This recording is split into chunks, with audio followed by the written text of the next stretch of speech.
Touchdown. She hit the line on the far side, and the Rebels win. Stop bleeding! Stop bleeding! He connects! Rebels with their first lead of the night. And the Andover Huskies are your section champion.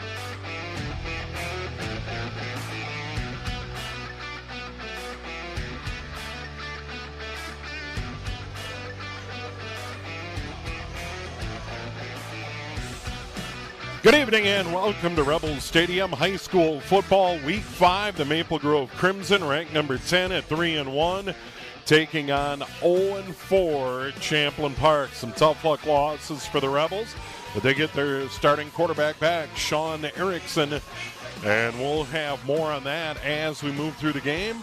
Maple Grove will kick off tonight. They are in the visiting white, and their kicker, Connor Fournier, as he tees it up on the near hash at the 40-yard line. Maple Grove opened 3-0, fell to number 10 in the latest rankings. They got beat on the road at Centennial last week, 21-7. Meanwhile, Champlin Park fell at home a week ago. You saw it on QCTV. To Minnetonka, 22-6. The Skippers moving to 3-1. The Rebels and the Crimson, we are just about set to get underway on a warm, humid night here in early October, the first day of October. Thanks so much for joining us. And we are ready to go. Actually, Ben Jameson doing the kickoff duties. And it's taken by the Rebels at the 12-yard line. Return to the 21. Ball's loose. And the Crimson have it. How about that? The Crimson, Mason South on the fumble recovery. So the Rebels turn it over on the opening kickoff. And Maple Grove's going to have it 1st and 10 at their Rebels 16-yard line. So not the start that Champlin Park and head coach Nick Keenan wanted, giving powerful Maple Grove a short field. Just 7 seconds in and a fumble on the kickoff return. You saw it there. And now their starting quarterback, Jacob Kilzer. He's got the eye behind him. Tanner Allbeck, Derek Jameson. And they go up the gut there. And that it was Allbeck. Allbeck a short gain on the play. We'll give him 3 to the 13. Second down and 7 for Maple Grove. Already knocking on the door. They get the short field. Tight end Sam Peters. Wide receivers Nick Barber, Devin Hornbacher, Matt Lombardi, of course, their head coach. You see the O-line. And once again, that quarterback, Jacob Kilzer, up under center. He'll run the option right side, keep it himself, still on his feet inside the 5 near the goal line. Staggered at about the 2. That'll be a 1st and goal. So the quarterback, Kilzer, coming in, does run the football a little bit. 1st and goal for the Crimson. 31 carries, 184 yards, 5 touchdowns on the ground for Kilzer. And once again, he takes it to the 2. 1st and goal. The tailback, Jameson. The fullback, Allback. The quarterback, Kilzer. Low under center. And it's going to be Jameson staggered toward the goal line. No call yet. Touchdown. Touchdown. So Derek Jameson gets a touchdown, his 3rd of the year. On the ground, he has a touchdown receiving.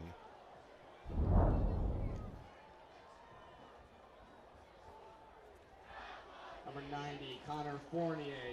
And here's a look at it again, right up the gut. Just forces his way into the end zone. 3 plays, 16 yards. And it took a little over a minute. Extra point kick is good. Fournier with the PAT. And now it's 7-0 Maple Grove. Once again, the short touchdown run, 2-yard run.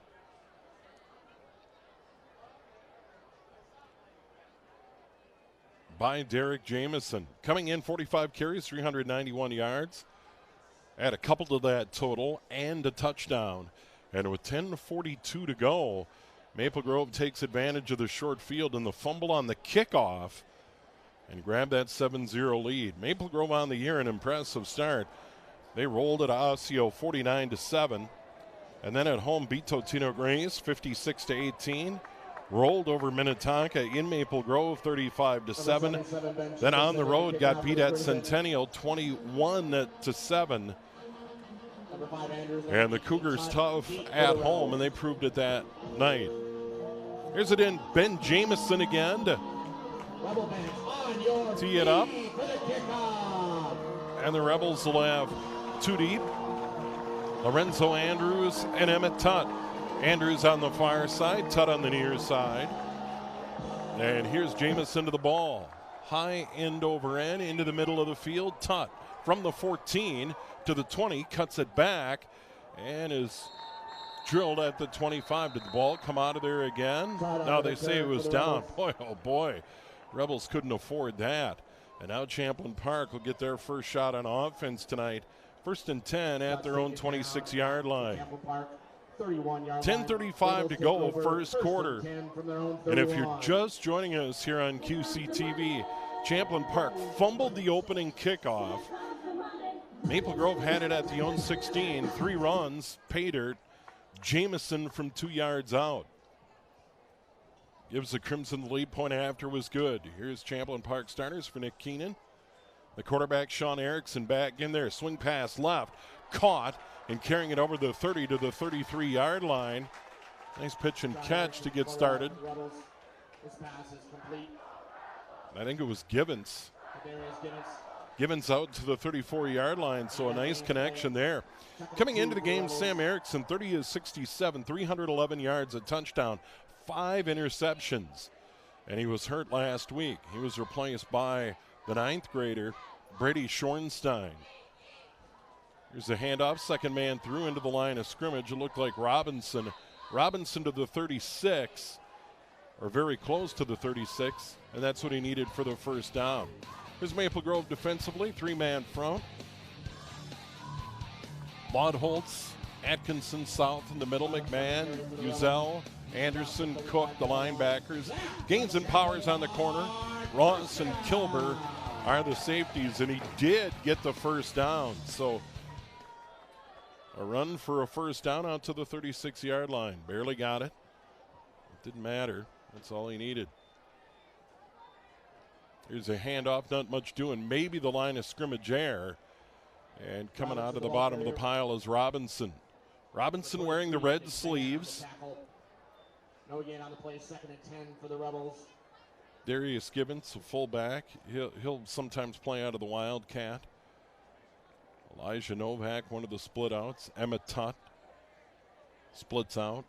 Blake Stahl, a tight end. And here's Gibbons near the 40, maybe the 41-yard line. Or excuse me, Robinson again. That was Robinson.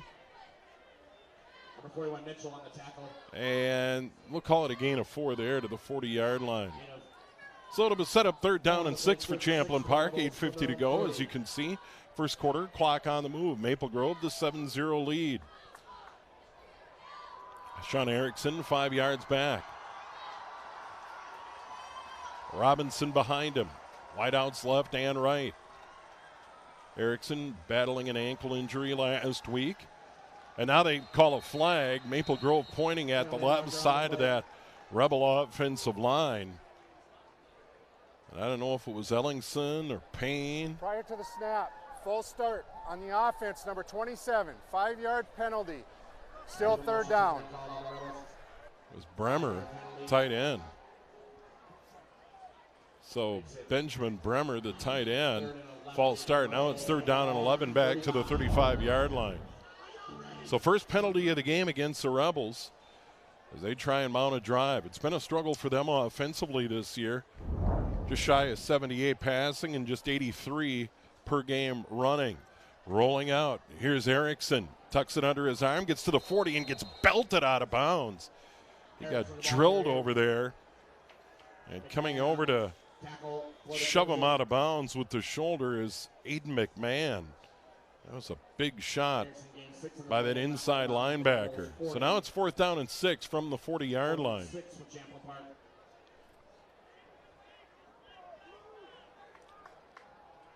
We'll see what they do there. Typically, the quick kick. Slot back right, 2 wide receivers right. And the running back is Robinson. Now he's going to drop back. And it's short snap. He brings it down. And it hits at the 40, so not much of a punt there. And then it's picked up by Maple Grove, but they say it was down. The ball is whistled down at the 41-yard line. Not much of a net gain. And I brought it up a week ago doing the game on QCTV Minnetonka here at Champlin Park. Sometimes it works to draw a team offside. Otherwise, just drop the punter back and drop the hammer to it and kick it away. So Maple Grove is going to get good field position here. 1st and 10 at their own 41-yard line with 8:01 to go in the quarter. So a short kick there by the quarterback, Sean Erickson. And now they're actually going to mark it down closer to the 42-yard line.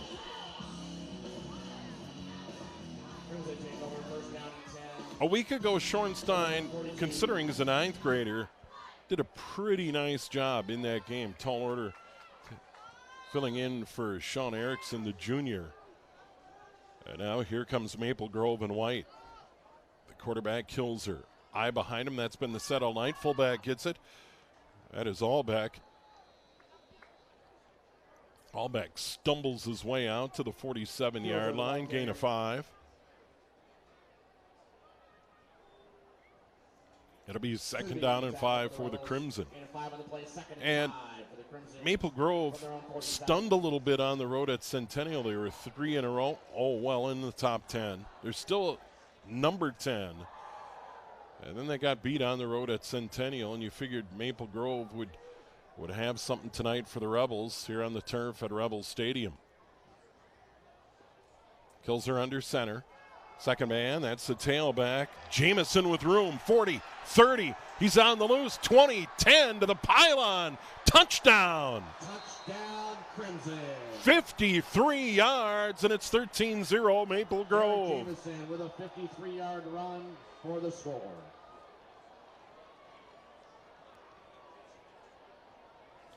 Jamison is 2nd of the game. He goes 53 off left tackle. And here's that run. He just bounces it outside and outruns the Rebels defense to that near pylon, giving chase. Givens couldn't get there. On to try the extra point is Fournier. Snap, spot, kick. Fournier's got a big leg, and he hammers it through. 14-0. And just like that, Maple Grove has a 14-point lead. This time just 2 plays. They go 58 yards.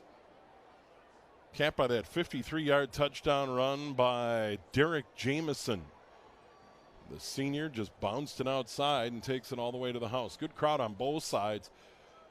Here you see the home section. Now you see the Rebels trying to restore order, and never a good start when you fumble the opening kickoff and give up a short field. So 2 plays, 58 yards. That drive, less than a minute. 51 seconds.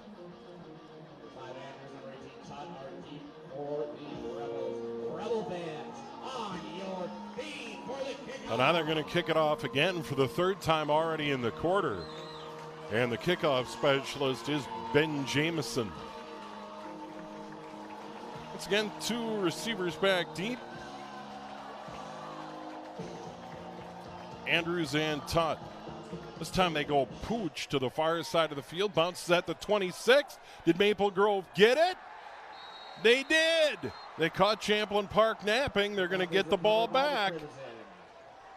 And Champlin Park reeling, not 5 minutes into this quarter, give up another short field.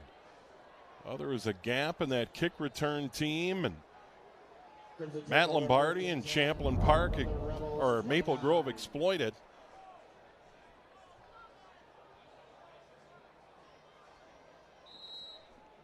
And here they go, 1st and 10 at the 29-yard line. Oh, boy. Here's Kilzer. Eye behind him. Jamison up the middle. No, this is not Jamison.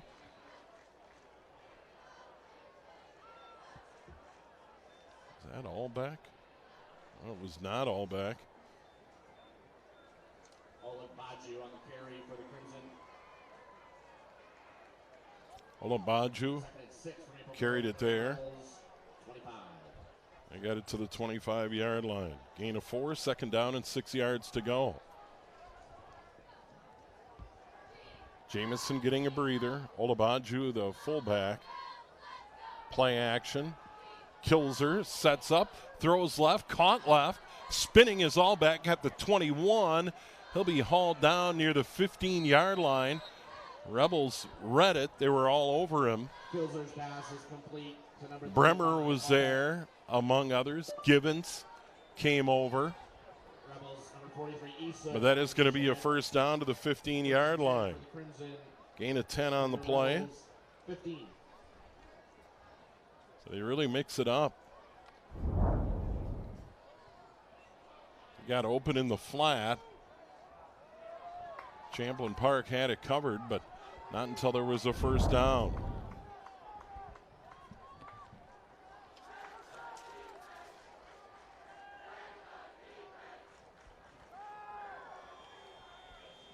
Here's the quarterback. Kilzer inside the 10 to the 4. Kilzer, the ball carrier. That's going to be close to a 1st and goal. They're going to keep the clock moving. And they will spot it down. On the tackle for the Rebels. So a gain of 11 on the play. And another 1st and goal. This time it was Kilzer, and Kilzer certainly can run the football. Now Jamison's in there, 2 touchdowns already. Allbeck's going to line up in the slot right. Kilzer, the quarterback. 1st and goal at the 4, right up the middle, into the end zone, touchdown. Touchdown. Kilzer on the quarterback draw. Actually, just a quarterback sneak. Kilzer. And Maple Grove makes Champlin Park pay again, and it's 20-0.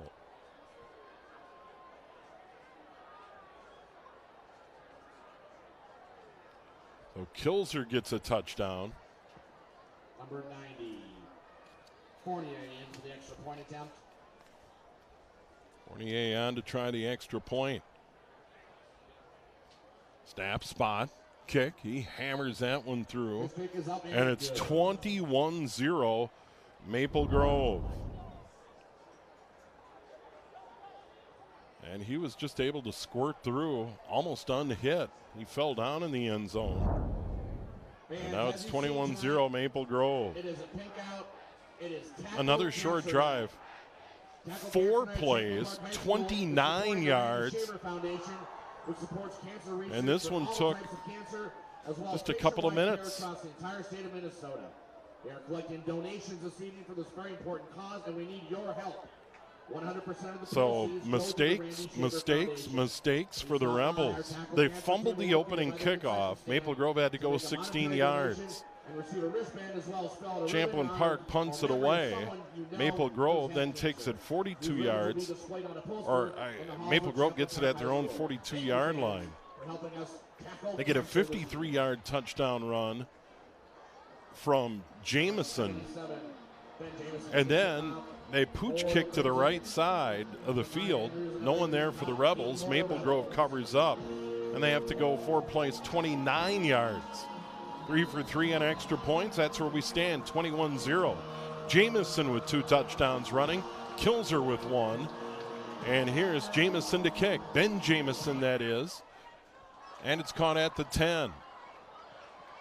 Tutt to the 25, to the 30, maybe the 31-yard line before he's brought down.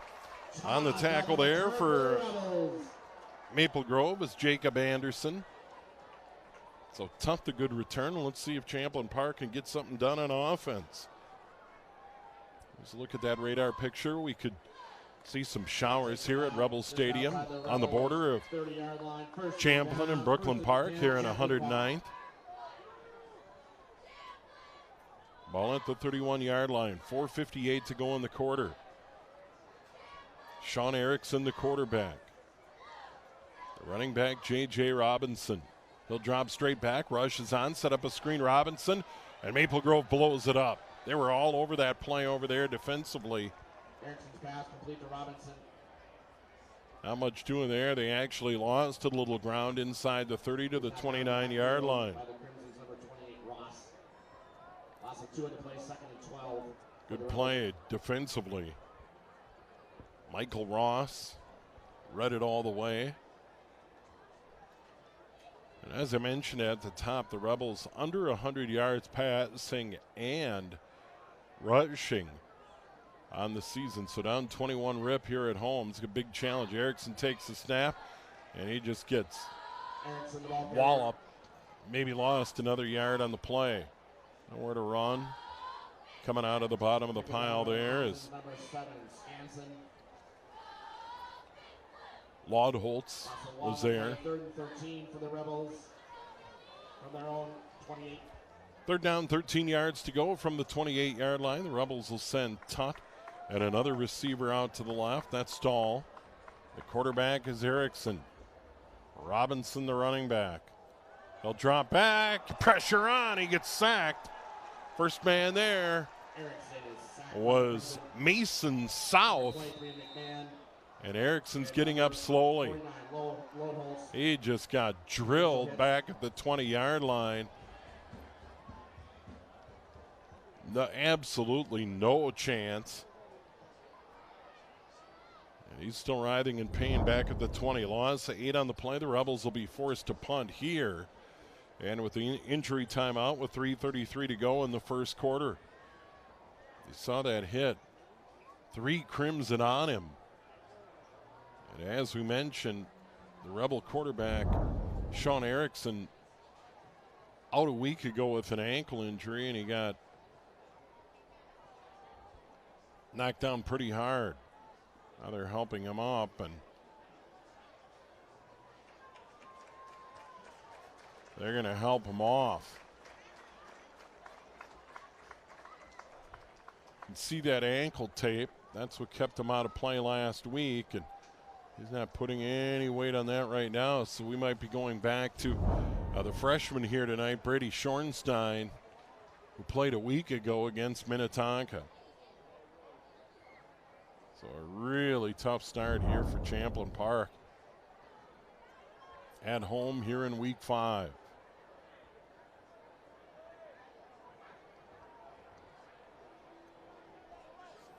Number 5, Andrews into punt for the Rebels. Well, the Rebels set up for the punt. This will be Lorenzo Andrews. Got blocking help in front. One player back deep. That's Derek Jamison, and now we have a timeout. Timeout on the field, 3:27 to go, first quarter. Jamison, 2-yard touchdown run to start it. Then that 53-yarder. And then Kilzer, a short 4-yard touchdown run to cap the Maple Grove scoring. Here's the 6A rankings. Lakeville North, number 1. Of course, they beat Eden Prairie earlier in the year. Wayzata number 2, Shakopee 3. Saw Shakopee in the rain beat Anoka week 1. They have a very good team. Eden Prairie number 4, Rosemount 5.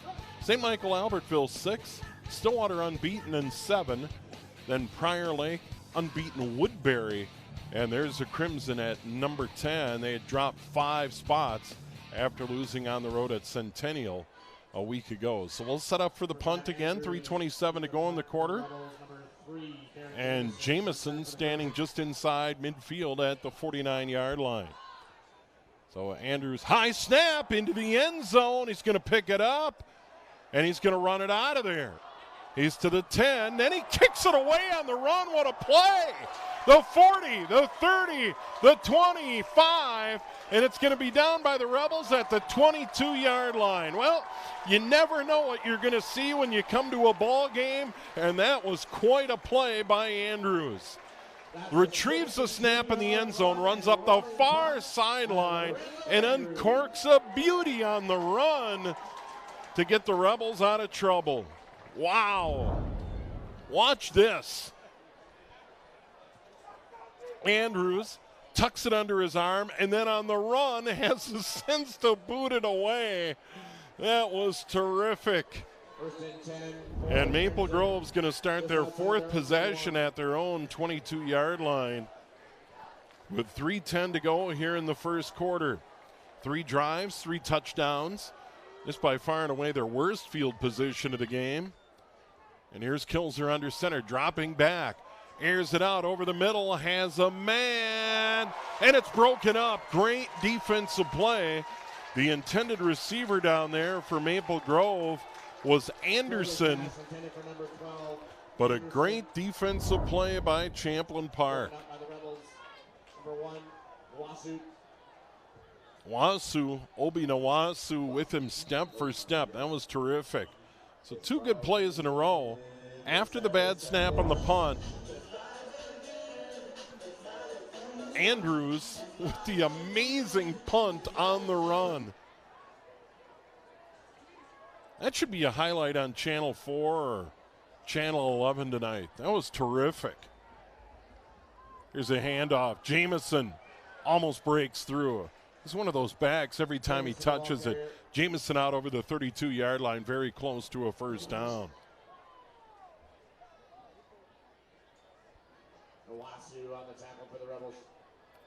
And they're going to give him the first down just shy of the 33-yard line.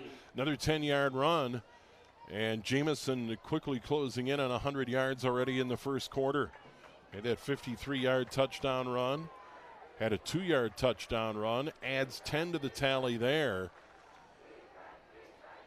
And now it's Kilzer up under center. First man through, all back. Fighting his way over the 40. Near a first down out to the 43-yard line. Went straight up the middle on the Rebels. All back the ball carrier. Isu on the tackle for the Rebels. And we got a Rebel down. Player getting up slowly. We saw it a week ago against Minnetonka. Now a player down on the field. It is a warm night for early October. Not a lot of wind here at Rebel Stadium. And the trainers are going to attend to the player.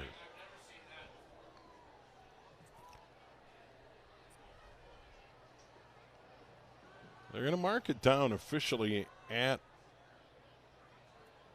the 42. So it is a gain of 9, second down and 1. But hard charging fullback Tanner Allback. He's a junior. A little bit more about Allback during the injury timeout. 5'11", 195. He looks every bit of that. And on the ground this year, they've really been able to mix it up. Pretty good balance for Maple Grove. Pass, 159 a game. Rush, 213 yards per game.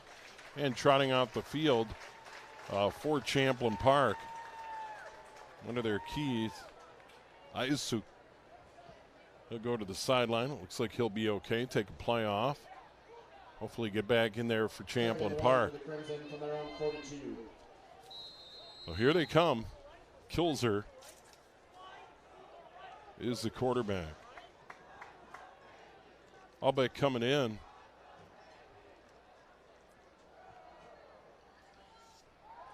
Hasn't had a lot of runs. Another long throw down the far sideline. Jump ball knocked away.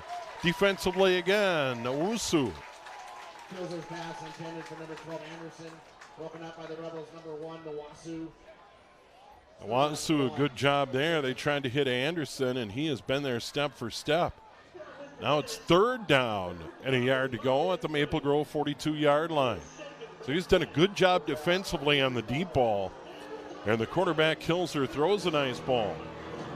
Kilzer through the air this year coming in.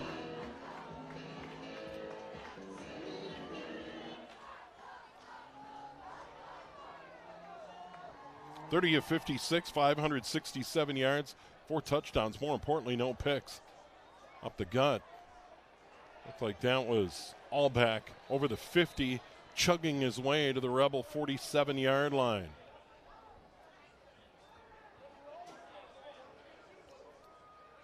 That is tough sledding in the middle.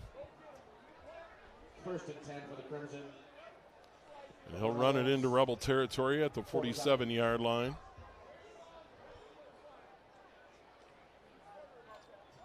On that play, a gain of 11 yards. Second first down on this drive. 1:24 and counting to go in the quarter.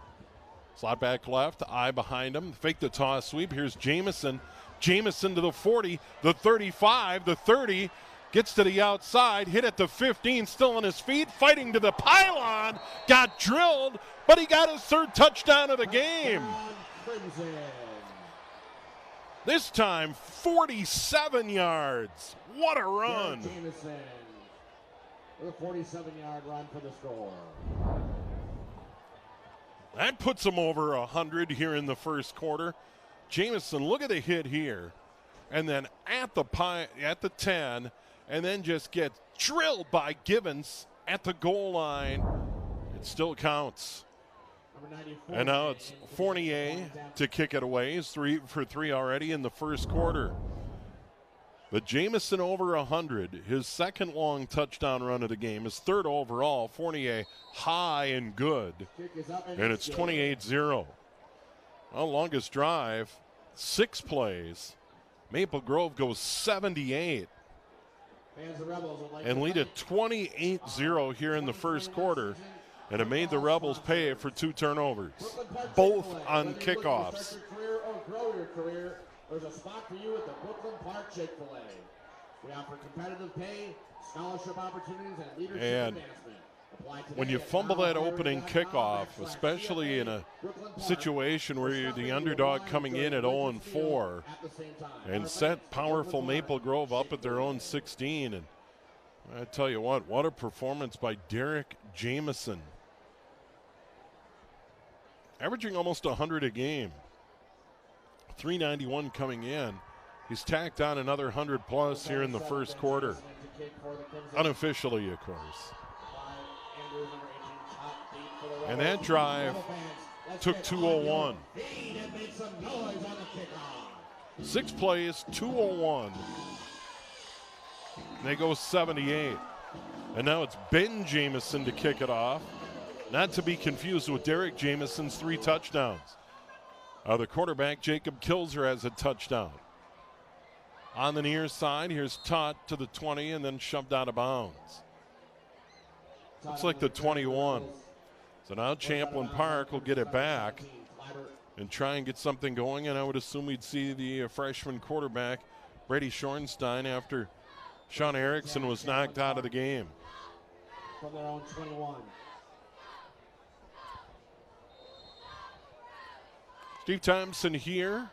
And then we have Jim Childs calling Anoka's game tonight as well. So 2 football games here on QCTV tonight. Schornstein hands it off.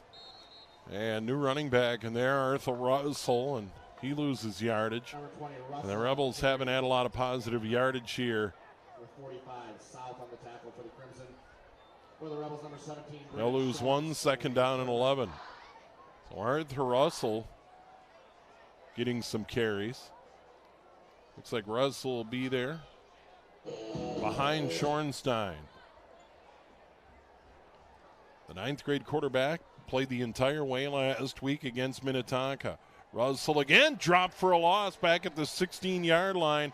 Maple Grove all over him defensively. The ball carrier. Revick on the tackle for the Crimson. Good play in there. McMahon was in on it.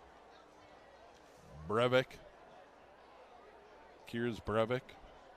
It looks like it'll be it. 3, 2, 1, end of the quarter. So a very tough start for Champlin Park and a phenomenal start for Maple Grove. Crimson lead at 28-0 after 1 quarter here on QCTV.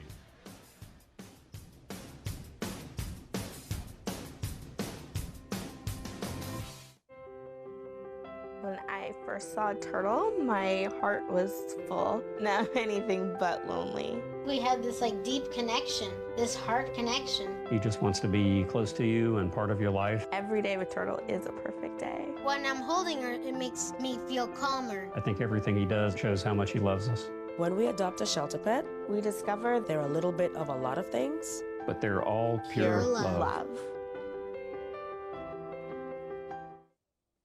Stem is precise, no margin for error. Dare to forget that. Dare to have fun with it.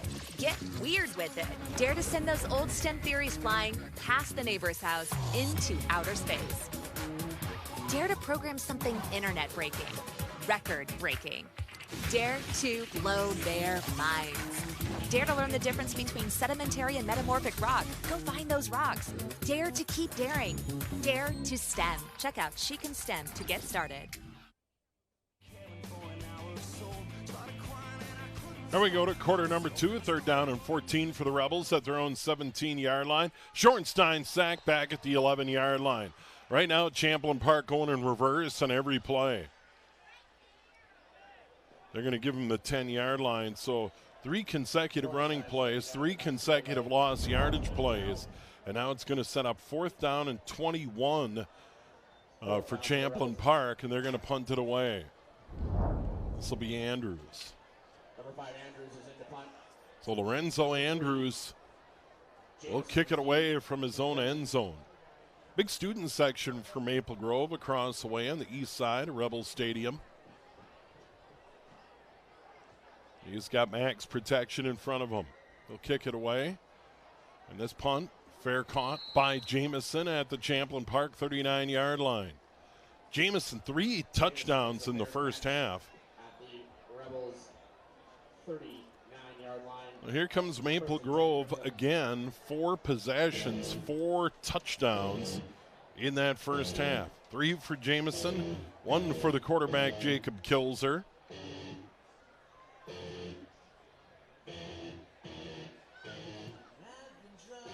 11 to go here in the first half. And they're going to set up. Kills are all alone in the backfield. They'll spread him out.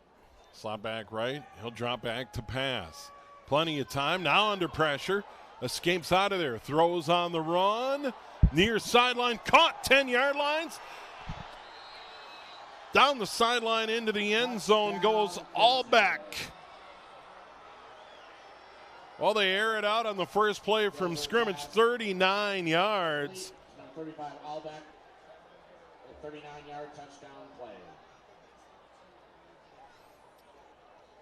So Kilzer to Allback. And just like that, it's 34-0. You can see him escape the pressure, will roll right, throw on the run. Allback caught it, and then you can see the tightrope act along the sideline into the end zone. Got by the defender there, Adam Drissy, and the extra point. Kick is up and it's good. And it was good by Fournier. Here's a look at Blaine and Totino Grace. Early on, Bengals have a 7-0 lead on the turf up in Blaine. And that's courtesy of our friends at North Metro.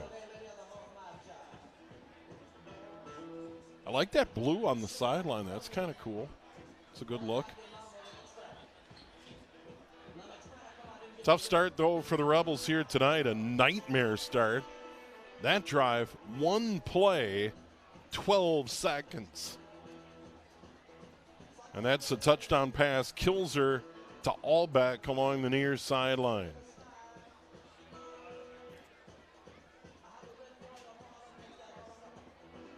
Wow. Champlin Park, since opening in the early 90s, has generally had very good football. I can't imagine, you look back in the history books, there have been too many 0-4 starts, let alone 0-4, and then a start like this in week 5. It has been a tough go of it for Champlin Park. And now it's Ben Jamison to kick it.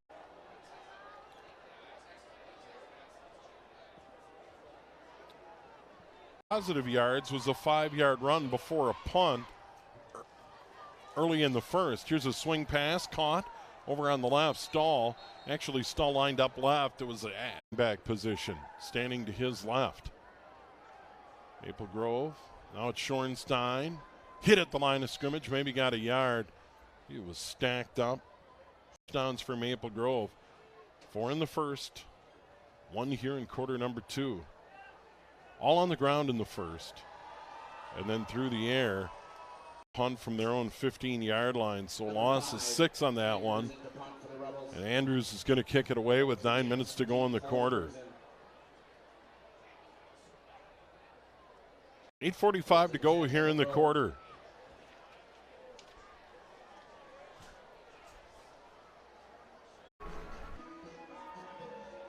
At Anoka on Wednesday, October 20th, and we will have that game here on QCTV.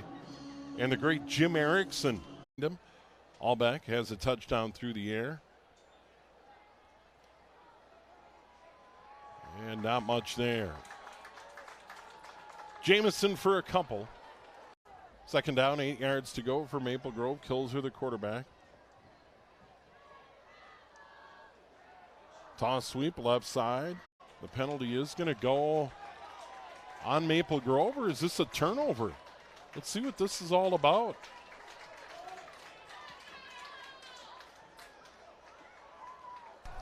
Best starting field position with 7:56 to go here in quarter number 2.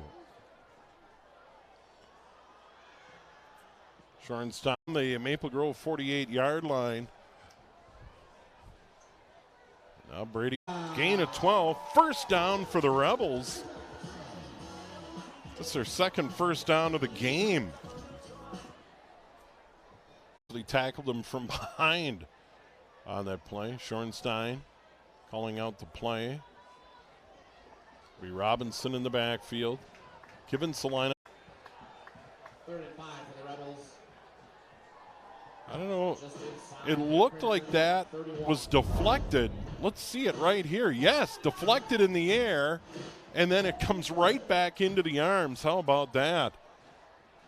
Of Tutt. Schornstein waiting for the snap, 5 yards deep.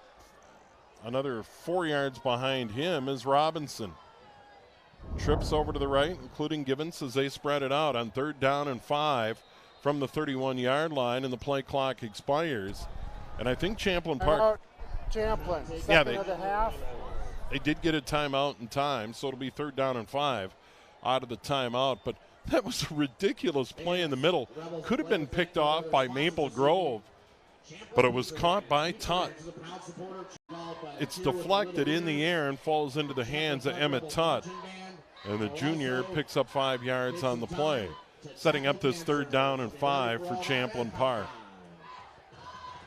Well, Maple Grove figured they would be angry after falling from number 5 to number 10 after getting beat on the road by Centennial. And they came in angry tonight, taking it out on the Rebels, leading at 35-0 here in quarter number 2. Schornstein snap, quick throw to the left, grab by Givens, into the middle, 25, 24, should be a first down. Given kind of a little bubble screen off to the left. Givens did the rest to the 24-yard line. Nice play, gain of 7. Second first down on a drive that started at the Maple Grove 48-yard line. Under 5 to go in the quarter. Schornstein with Robinson behind him. He'll take the handoff into the middle, and he was grabbed almost immediately inside by Maple Grove's Sawyer Skansen. Skansen was in the backfield and kind of grabbed him by the hips. After no gain on the play. Run to the 24. Robinson again, the tailback. Got to keep an eye on Givens. He's split out to the right. No one up on him. Here's the snap. Schornstein's going to air it out. Givens near side. Jump ball caught 5 toward the pylon. Driven out of bounds at the 2. Well, they gave Givens a lot of room. Schornstein read it and threw it to him. And Givens takes it all the way down to a 1st and goal. They're going to call it the 1-yard line. He's out of bounds at the 23-yard pass to the 1. Schornstein to Gibbons. Nice play, and he just went up and got it. You can see him trying to get the ball to the pylon. Good call by the official. He didn't get in. Gibbons out back. Robinson behind him. Under center, Schornstein. Robinson to the end zone. Touchdown! Champlin Park.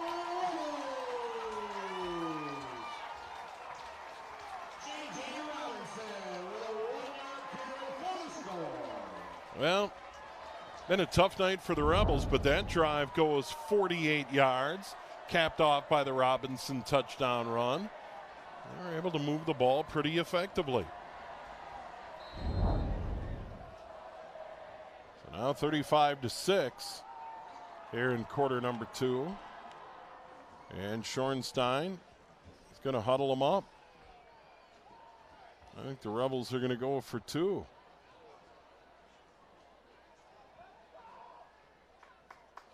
Schornstein, quick drop, under pressure, slant, caught, dropped. Intended receiver in the end zone, Elijah Novak, flag on the play. Novak is incomplete. Novak is hurt in the end zone. Timeout on the field. Official timeout as they attend to Novak. So they run the slant, going for 2 here. And we have an injury timeout. And the officials are going to talk this over. I would assume this has got to be pass interference where the flag is thrown in the end zone or a defensive holding.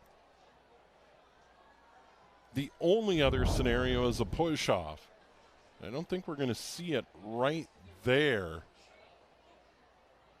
That could probably a personal foul on Maple Grove. Nevertheless, this will just give Champlin Park a shorter field to try for 2. Warm, humid night for the first Friday in October, first day of October. No coats needed. This is one of those late autumn days where we had more precipitation this year. There would still be mosquitoes out. We haven't had to worry about that a whole lot here in 2021. And now he's up, and it looks like he's going to be okay. Got 2 fouls on the play, both by the defense. I got pass interference on the defense, number 41. That penalty is declined. I've got personal foul on the defense, number 7. That penalty is half the distance to the goal. It'll be replay the try. Yeah, so I think I had them both. So pass interference, personal foul. They accept the personal foul. So now it's Gibbons and Robinson in the backfield. Actually, looks like they're setting up for the Wildcat. Gibbons is going to run the show. Gibbons with Robinson to his right. So I think what they're going to do is likely snap and let him just find a spot to get that 2-point conversion. A lot going on that last try. Or are they going to wildcat it to Robinson? Robinson gets it. He follows Gibbons, and he's got the 2-point conversion.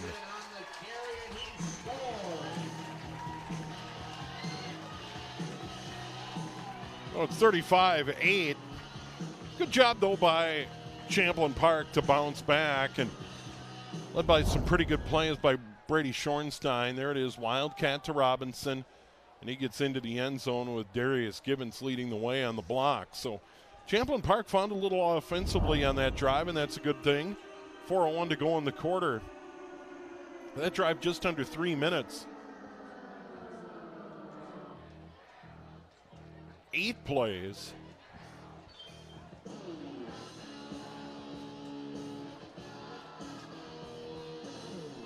I don't see the 2-pointer on the board. Still says 35-6. I thought he got it.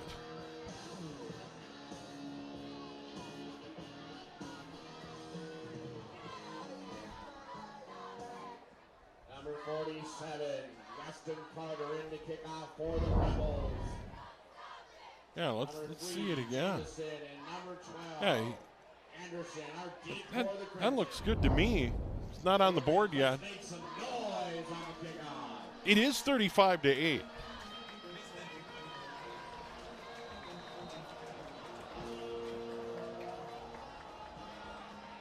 There's an onside kick try by the Rebels, smothered by Maple Grove. Coming up out of the bottom of the pile with that ball. Good, solid play by Breivik. Kiers Breivik, a senior, did absolutely the right thing. Now they've fixed it. The score you see on the screen is driven by the scoreboard here in the stadium. So I saw it live, and I'm like, what did I miss here? The official signaled good. So here we go. Maple Grove, 1st and 10, 4:01 to go in the quarter at their own 46-yard line. And the quarterback, Jacob Kilzer. One on the ground, one through the air. He's going to keep it right side. Has room, 45-40. Still on his feet, 35-30. Finally stepped out of bounds. No, he stayed in bounds. It'll go all the way into the end zone for a touchdown. I thought he stepped out of bounds near the 20. I think the Rebels did too. Isaac had a shot at him. And he goes 54 yards. Wow. Second touchdown running of the game for Kilzer. One play, 54 yards, and now the extra point try for Fournier. Somehow he stayed in bounds at the 20-yard line. Boy, I thought for sure he stepped out, but PAT try, good. Fournier drills it through, flag on the play.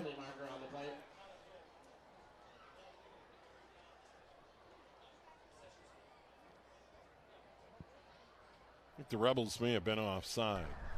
Prior to the snap, encroachment on the defense, number 55, half the distance to the goal, still retry. Did he make it? Huh? I will say I'm batting 1,000 on penalty calls tonight. I'm going to quit while I'm ahead.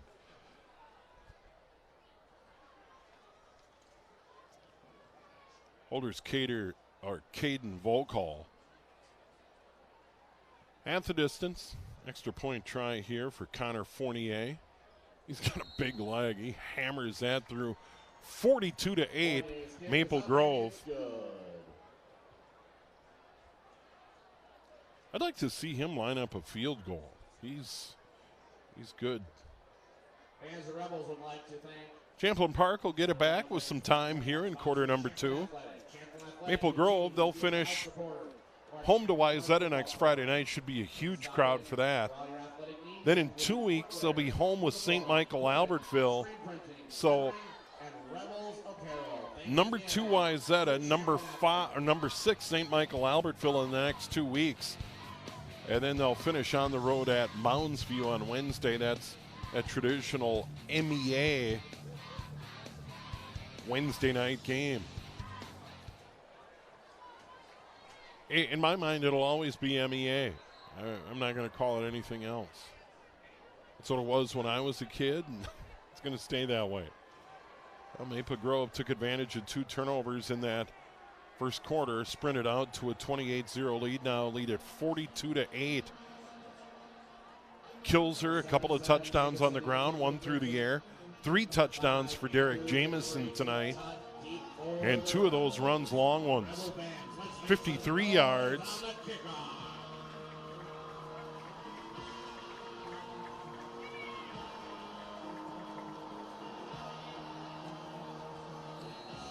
Three long touchdown runs, 2 by Jamison, 1 by Kilzer here tonight.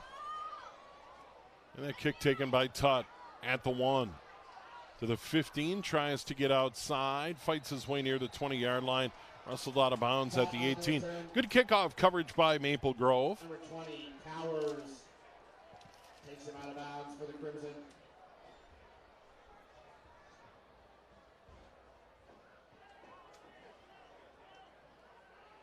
They are going to give him the 20. How about that? First and 10 for the Rebels from their own 20. First and 10, Champlin Park, and let's see what Freddie Schornstein showed good poise on that last drive.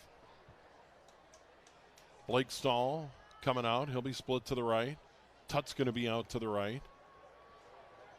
Robinson behind Schornstein, the quarterback.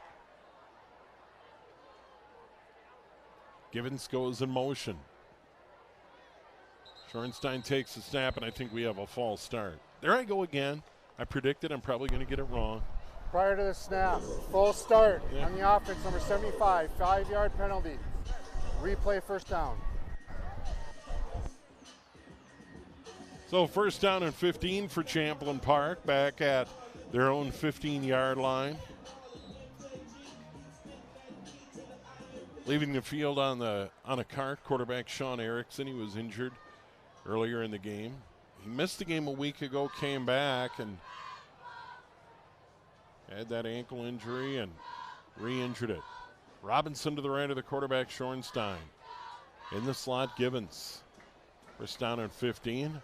Robinson cuts back, has a little running room back to the 20-yard line. Got the penalty back anyway. Tackled there by Atkinson. Robinson on the carry. Second down, 10 yards to go. Clock on the move, 3:25 to go, second quarter.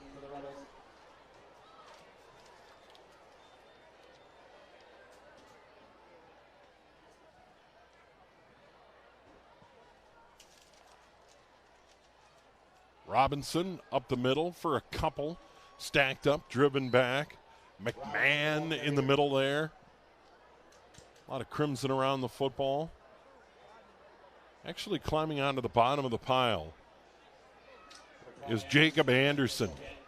So, last guy up off the deck should get credit for the tackle. Even though there were other guys there, he was at the bottom of the pile. Third down, 7 yards to go. Rebels at the 23-yard line. Trying to move those sticks again. Let's see what Schornstein does with Robinson behind him. Givens slot left, now moves further out to the left.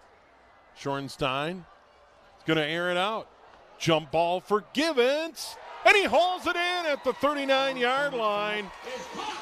Just a jump ball out there, and he won the battle. Beat Adrian Mitchell. First down.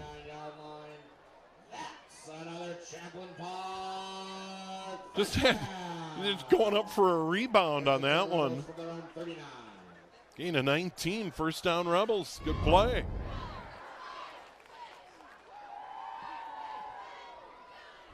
Robinson gets the line of scrimmage and then driven back. Russell, the ball carrier. Actually, it was Russell that time. Arthur Russell, wearing number 20. Number 23, McMahon, number 19, Zhao on the tackle. No gain, second down and 10 at the 39-yard line. Russell has had some snaps. 5'8", 160-pound sophomore. And he is out there right now behind the freshman quarterback. Two wide receivers split to the right. Givens, slot left. Quick drop. Schornstein's going to get sacked back at the 33-yard line. Crimson all over him coming out of the bottom of that one, South. By number 45, South. That's a third sack by Maple Grove. They're going to take a timeout. 1:17 to go in the quarter, leading 42-8. Now the Rebels are going to talk it over as well on the near sideline. You see the coaches come out. Rebels like to thank Brooklyn Park Hy-Vee for being one of their sponsors. Loss of 6 on the play. Setting up third down and long. We'll take a break at a halftime. Quarters number 3 and 4 coming up here on QCTV. The other game we have tonight, Anoka. And there's Anoka and Mounds. We have Jim Childs on the call. We got a good one. Tornadoes have the lead. Deutschman under a 4-man rush. Tries to get it out. Hits Barrett. Barrett gets out of bounds. Barrett is so good once he gets an open field. That will be a first down. 7 seconds run off the clock. Deutschman ready to go again. And there you have that live look in from Goodrich Field. Turf looking good. Jim Child sounding good. Schornstein setting up a screen. Blocked down. Good defensive play. Aiden McMahon read it. Went up high. Knocked it away. 4th down. Rebels punted away. Well, he tried to set up that screen. 4th and 16 for the Rebels. And if you can't get to the quarterback, what do they say? Get your arms in the air, and that's what McMahon did on that play. 4th down. And they'll kick it away. And Derek Jameson is going to wait for the punt, return at his own 40-yard line. Number 5, Andrews is deep to punt. Number 3, Jameson. That electric 53-yard touchdown run in the first quarter.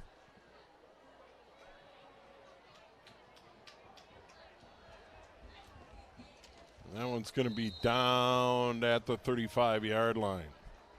1st and 10, Maple Grove, 1:04 to go in quarter number 2. Panic for the Rebels. 1st and 10 for the Crimson.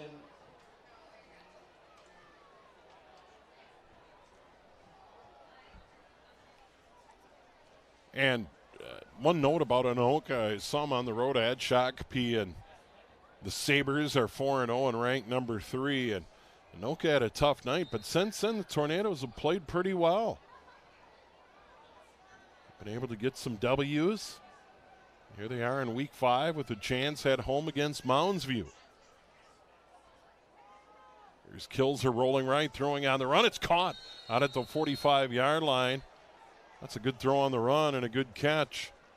Barber, Nick Barber, a senior. And it's gonna move the sticks out right to 10-yard gain. Another 1st down for the Crimson. Jacob Kilser, just a junior, and he's impressive on the run. He's got a good arm, can run the football as well. They split out some receivers to the left, including Cole Newell.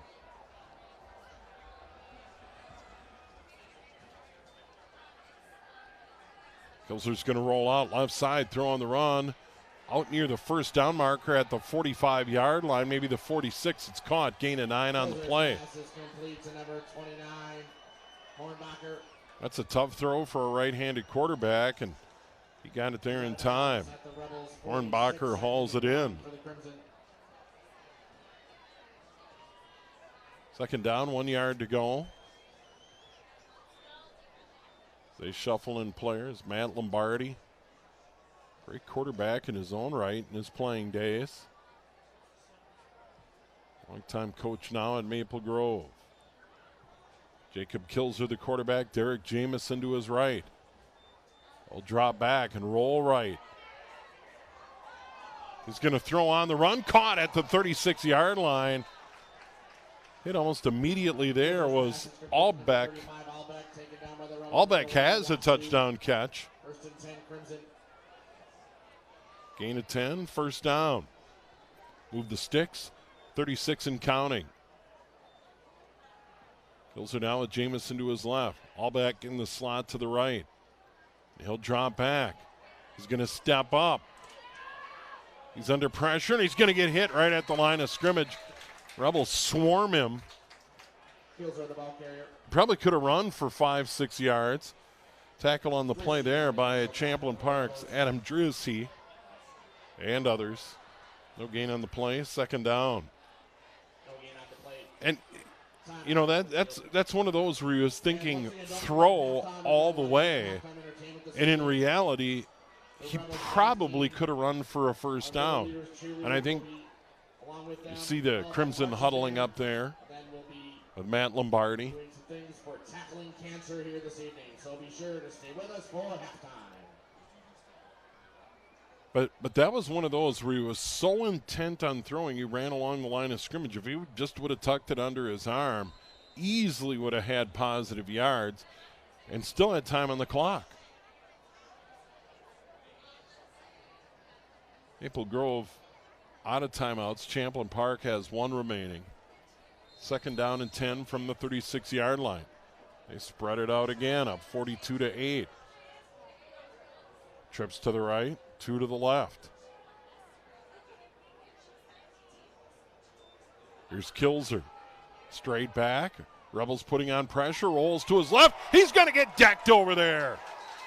He's going to get decked by Heinen. Kilzer is taken down by the Rebels.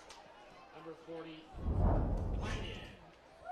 He just was intent on throwing and must have seen Heinen coming, and Heinen laid it into him. It's going to be a loss of 5, third down. Back at the 41. Third down and 15, 13.4 to go. And the way he was set up, he had to see the pressure coming and ended up taking the sack. That's probably one where the head coach is going to say, throw that one away. Don't take that hit. Here's Kilzer with Jamison to his right. Takes a snap, drops back, throws it out, far sideline. Intended receiver out there was Newell. 8.5 to go, fourth down. 4th and 15 for the Crimson.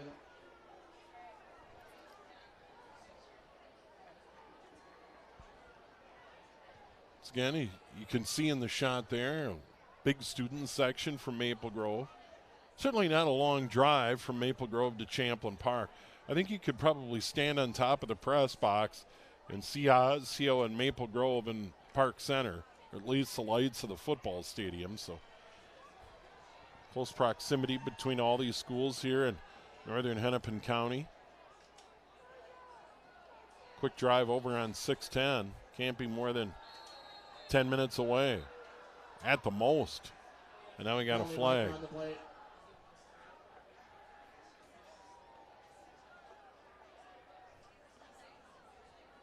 I will add a little editorial comment.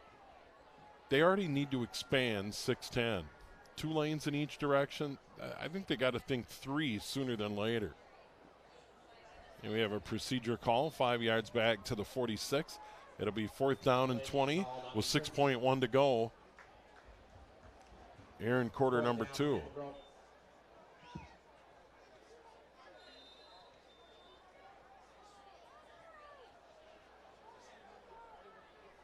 Kilzer with Jamison in the backfield. They have a hand in all the touchdowns. Kilzer steps up over the middle. That'll do it. Intended receiver down there in the middle was Newell, but overshot him. So that's it. 1/2 in the books. Visiting Maple Grove, leading at Champlin Park 42-8. Here on QCTV and QCTV.org. Welcome to At the Half, the show where we take a closer look at some of our local area high school sports. I'm your host, Seamus Burke. Let's start off with the Anoka girls swimming team. They're a young team, but they're not letting that slow them down. Let's head out to the pool and take a look at the Tornadoes.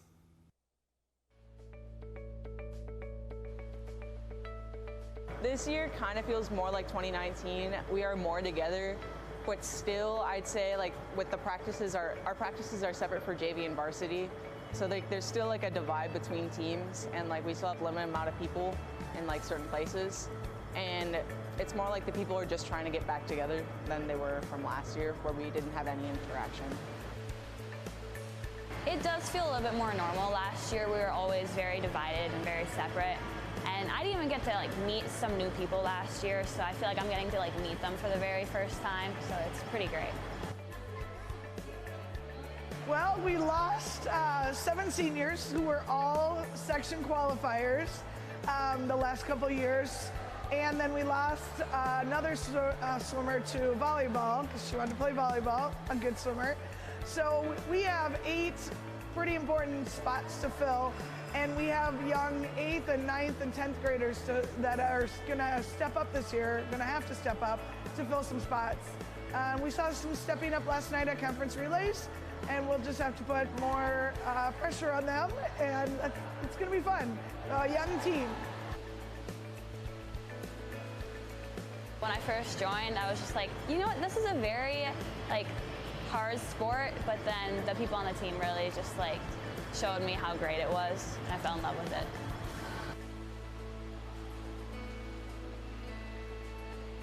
Swimming's unique because it's not like any other sport. You're in a pool And I think a lot of people don't realize the amount of work swimming goes through. Like, we're here during the summer, we have 2 practices a day where we're 6 hours at the pool. It's just a huge fun sport, and you're always tired and hungry. I do see a lot of new swimmers who are really just like wanting to get better, and I see that, and I'm just really excited to like where we can take them. If we just work on each person, if each person works on themselves, our team goals happen. And we just do the best we can and work with each individual athlete, and it comes together as a team. What makes swimming unique? It's like Jade said, it's very different because you're in the water by yourself, except you have a whole team by you. So even though like you're working to push yourself better, you're still working for your team, and that's what I like about it.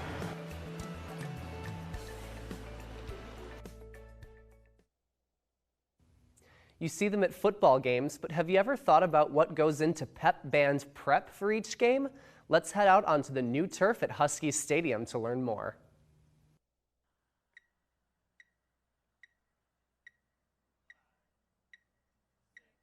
My name is James Loyacano. I am a senior at Andover High School, and I play the mellophone. Previous years I played the tenor saxophone. I've switched to brass this year to try something a little bit new. And how do you like the switch so far? At first it was quite difficult, not gonna lie, you know, new technique and everything, but surprisingly I actually enjoy it right now. I've got great people in my section. I've got a lot of people who are also brass members that make it easier because they always like to give me tips and whatnot, so it's so much easier instead of just going in the blind like I've done with other things. How long have you been with the Andover Band program? I've been about 4 years now, joined my freshman year. Pretty much that's stayed the same as it is, except this year with the change. Otherwise, it's pretty smooth. How's Sam as a director?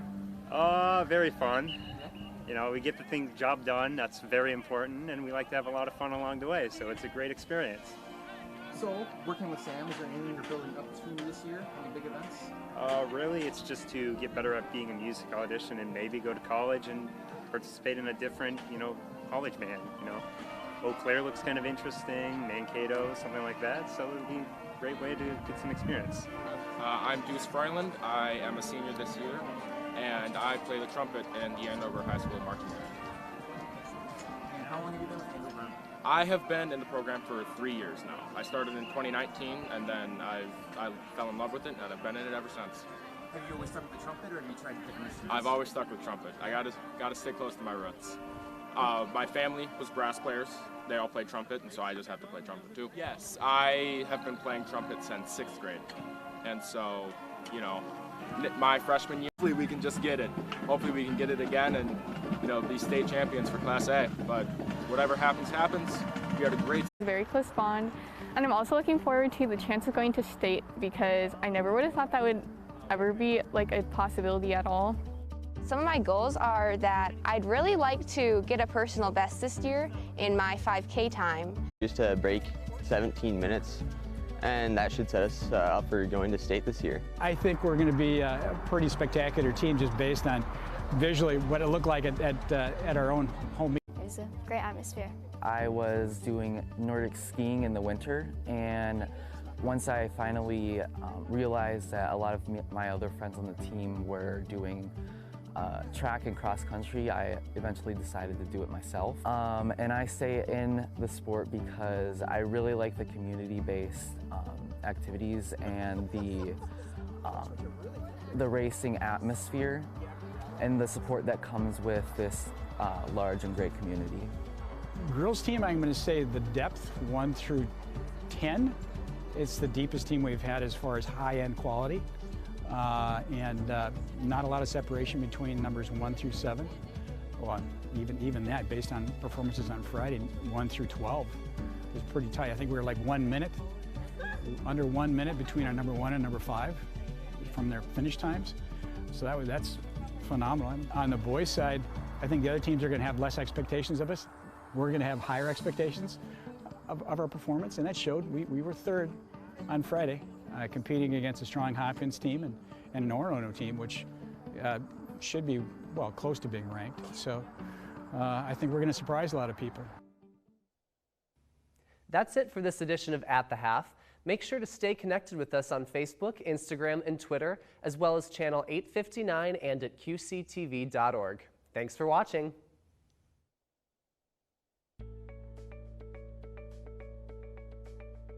Starting in April, we started our process and our project of the ice plant system.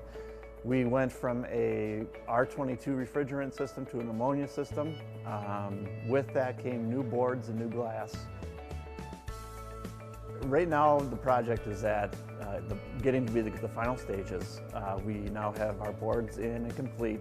Our ice plant is running, and we have started to make ice, and then we're going to be painting here in another couple days. When we open up October 3rd, we will go back to our normal scheduled stuff. We've got our association coming back to high schools. Open skates will start on October 3rd. I have adult hockey that runs Friday mornings at 6 a.m. is coming back. Our skate sharpening will be available.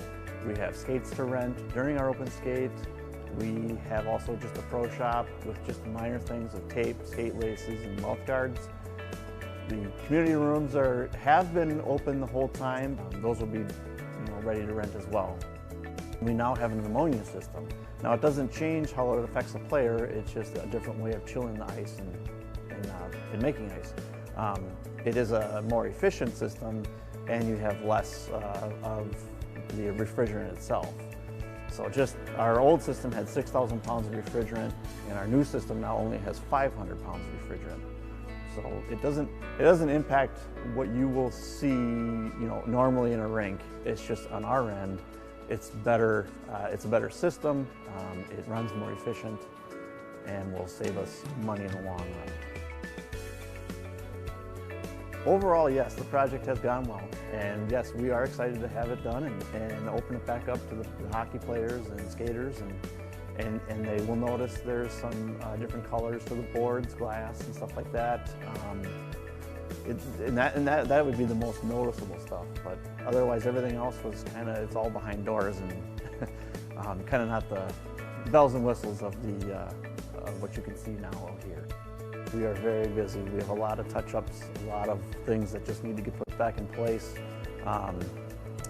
Not only that, but the training of the new facility, the new ice plant. But yes, we are very excited to get it across the finish line and get people back in here and get this place hopping.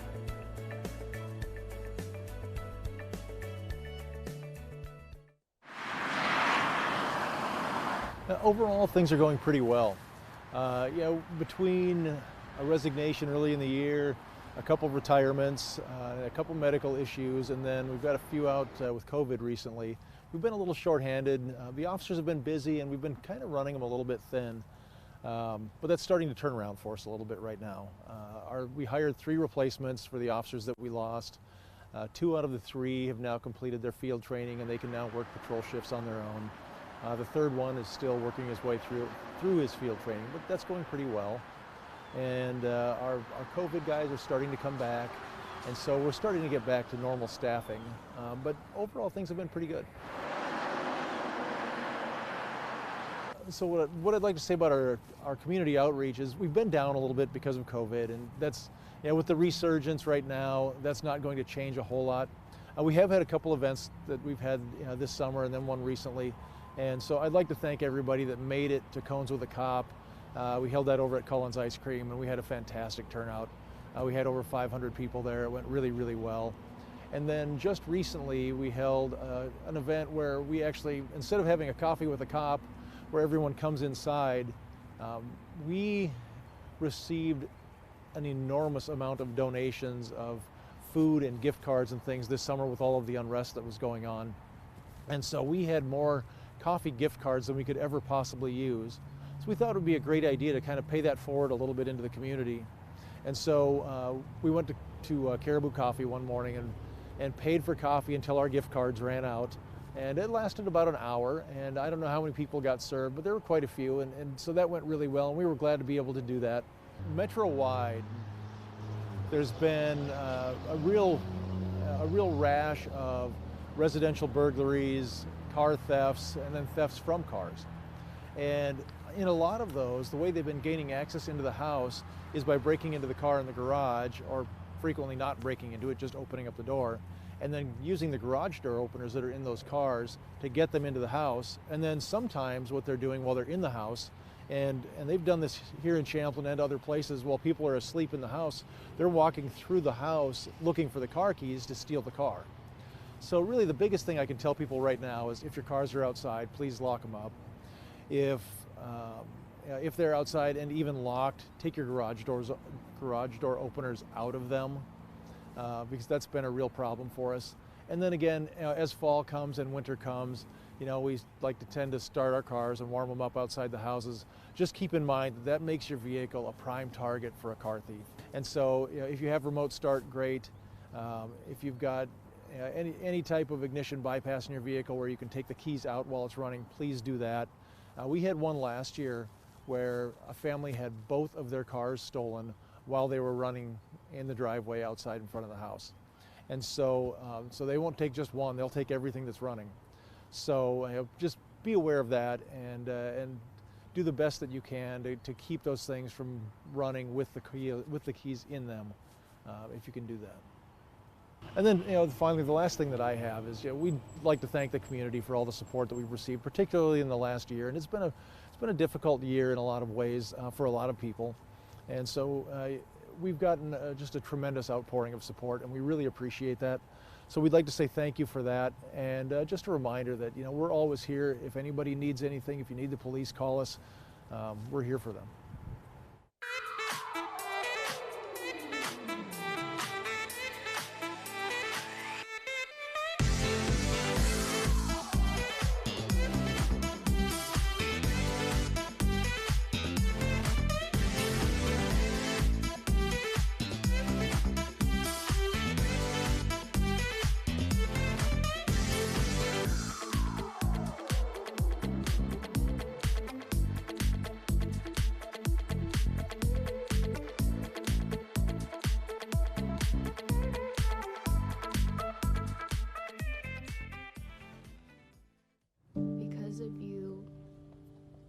Felt hopeless.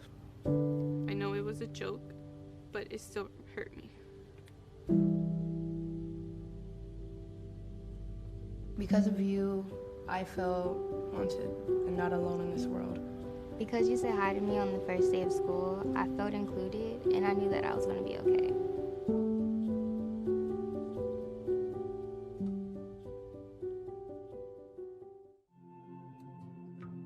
When I was growing up, my mom was extremely tidy. We were trained to put things back where we got them from.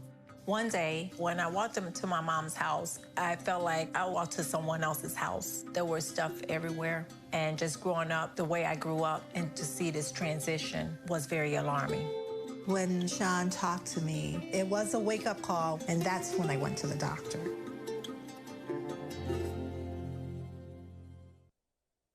Well, Thomas, you've got pre-diabetes. But with more exercise and a change in diet, it can be reversed. I've tried exercising. It just makes me hungry for bacon. I love bacon, too. And who really likes to exercise? Not me. Me neither. Nobody. So we're good? What? Oh, you still have pre-diabetes. Big time.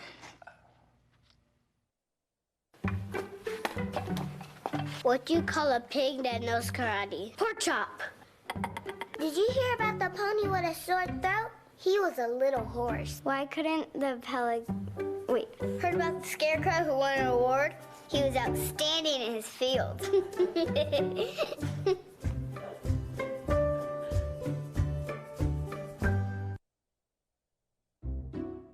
I'll never forget the day our landlord called and said, read your lease. No pets allowed. My owner tells him my dog ate the lease, but that didn't work. And now I'm stuck in a shelter. But this pit bull is ready for a new crib. I'm loving, loyal, and play well with others. So don't be intimidated by all my muscles, because the biggest one I have is my heart.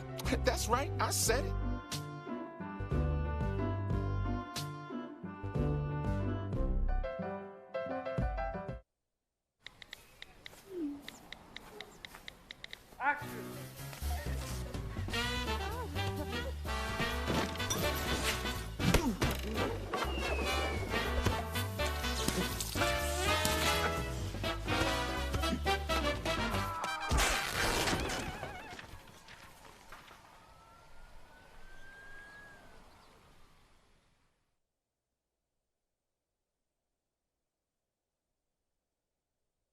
1 in 3 adults has pre-diabetes. That means it could be you, your favorite brother, your other brother, you, your football buddy, your football buddy, you, your plumber, Breathe right into your foot. your plumber's masseuse, Yes.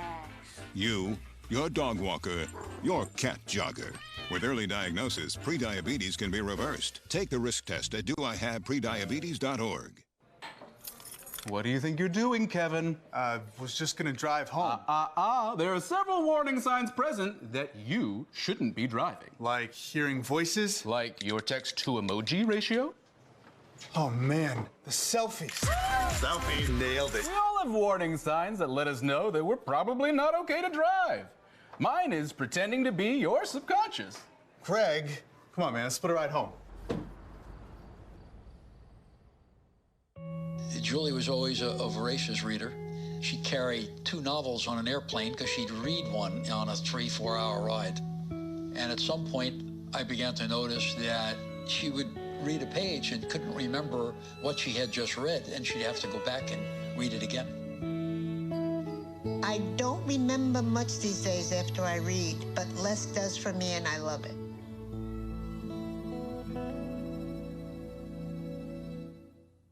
There was an old woman who lived in a shoe. She had so many children, she didn't know what to do.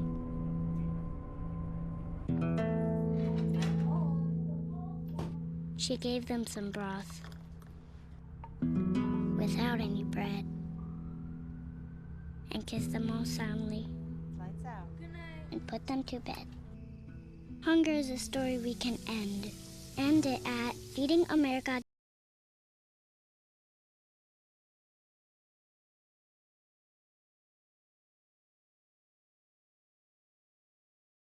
Five and number 10 Maple Grove all over Champlin Park, 42-8 at the half. Champlin Park fumbled the opening kickoff for the game. Derek Jamison, a 3-yard touchdown run. Kick was good. Then Derek Jamison takes one in from 53 yards out, 14-0 Maple Grove. Then Maple Grove in the ensuing kickoff, little pooch kick, and they recover. Jacob Kilser on a 9-yard touchdown run. Point after 21-0. So there's that opening kickoff fumble. And that set up the Crimson on a short field. And there's Jamison powering his way into the end zone for the touchdown. And then they really never look back. And then there's Jamison. Look at this run as he beats Givens to the pylon. And then there is that kickoff. They recovered and set him up on a short field. And then look at this run. Big shot right at the pylon to get the touchdown there. They led it 28-0 at the half. And then this scrambling throw by Jacob Kilser. Caught by Tanner Albeck. He goes into the end zone. Rebels got on the board. J.J. Robinson, a short touchdown run. 2-point conversion. And then right back. Here's Kilser. Tightrope. Thought he stepped out there. No. All the way to the end zone for a touchdown. And Maple Grove in command, 42-8 after 2 quarters of play. And Champlin Park will kick it off to start quarter number 3. One of the other storylines, junior quarterback Sean Erickson injured a week or didn't play a week ago due to an ankle injury, left the game in quarter number 1. And now it's up to the freshman Brady Schornstein. And the Rebels, another short kick, trying to catch Maple Grove off guard. But the Crimson will cover it up, and they'll start 1st and 10. That was Caden Volkel covering it up. Good heads-up play there. And they will get it 1st and 10 at their own 45-yard line to start quarter number 3. Here on QCTV. Pleasant night for our crew. There was threat of rain. We saw a radar picture as we went on the air. But we haven't, and there's the rain. It's just kind of dissipating. And you know what I'm going to say? As an amateur meteorologist, it's the heat island effect. That as the rain gets to the cities, the heat island dissipates that rain. I have no idea if that's true, but it sounds good. Here's Maple Grove, 1st and 10 at their own 45-yard line. Just underway, quarter number 3. here on QCTV. Their quarterback, Jacob Kilzer, 2 on the ground, 1 through the air. And they'll just go right up the gut over midfield to maybe the Champlin Park 49-yard line. And the fullback carrying it there is Tanner Albeck, the junior. Gain is 6 on the play, 2nd down and 4. 2nd and 4 for the Crimson. From the Rebels. They've really done a nice job up front. Right tackle, Will Resman. Zed Petrie at right guard. The center, Hunter Gerber. The left guard, Max Dreheim. And then Andrew Dotzenrod at left tackle. They've done a phenomenal job protecting their quarterback, junior Jacob Kilzer. All back again for a few. Shy of the first down. Wrapped up by Champlin Park's Daniel Walker. 55 Walker on the tackle for the Rebels. That'll be 3rd down and 1. Gain of 3 on the plays, 3rd and 1 for the Crimson. Just under 11 minutes to go in quarter number 3. Once again, Maple Grove led at 28-0 after 1 quarter. And have had in cruise control. Took advantage of 2 Champlin Park turnovers on kickoffs. One the fumble and then one, I guess you would call a recovered onside kick, even though it wasn't a traditional onside. Here's Jamison.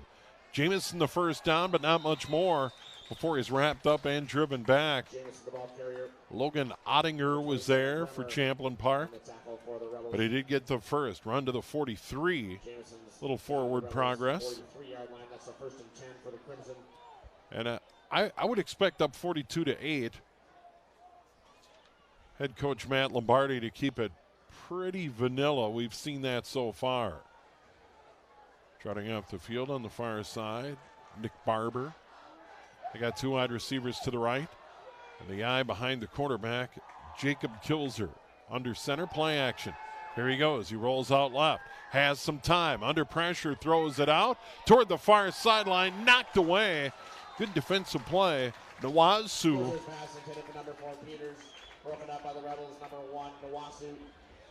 Sidibe putting on heat wearing number 7. We've seen some outstanding coverage plays by Nawazu. Obi Nawazu, senior 160-pounder. He's been there step for step. I mean, it had been no problem for him in coverage tonight. 2nd down and 10. Ball at the 43-yard line at Champlin Park. Crimson and white, Rebels in their home navy. The silver helmets. I've been impressed by Kilzer. Eye behind him. He's going to run it left, set up the option, pitch to the outside, getting to the corner at the 30 to 25. Knocked down at the 22-yard line is the backup running back, Olalagabachu. Jordan Olalagbachu has spelled Derek Jamison. And a gain of 19 on that play. And another first down. At the 22-yard line. 2 wide receivers to the right. Once again, they go with the eye behind the quarterback under center, Kilzer. And right up the gut goes that fullback, Allback. Got about 5. 55 Walker on the initial hit for the Rebels. He got stacked up near the 18-yard line, and that's where they're going to spot it. So gain of 4 on the play. 2nd down, 6 yards to go. Clock continues to move under 9 minutes, quarter number 3. Great halftime performance. Comp squad, cheerleaders, band all performing.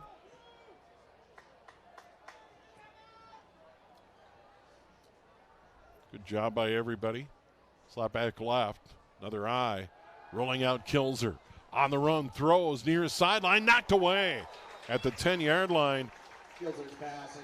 Intended receiver out there. Stopped for the moment off the incomplete pass.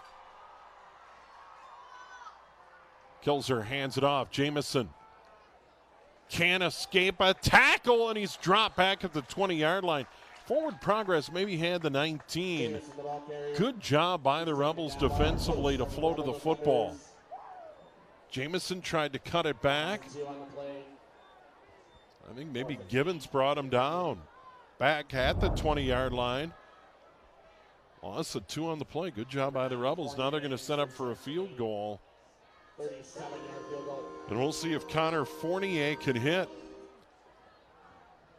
37-yard field goal attempt. Snap, spot, kick. Plenty of leg on the way. And he drills it. He's probably good from 50.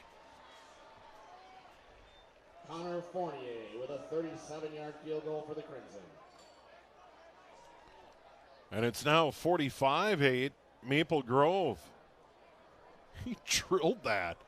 You could see it on the extra points. His extra points, most of the time tonight, and he is 6 for 6 on extra points, have sailed above the uprights.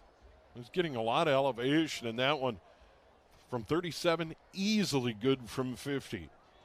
No wind here tonight, but he's got a big leg. And I'm assuming he is on the radar of college coaches. Connor Fournier, just a junior. Some of the other numbers on Fournier, 5'11", 160 pounds, but he can hammer it. He doesn't do kickoffs. The duties there have been Ben Jamison, a junior.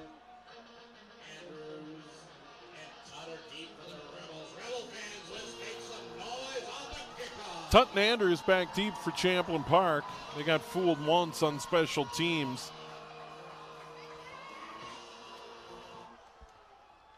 Kick is away. Tut from the 8.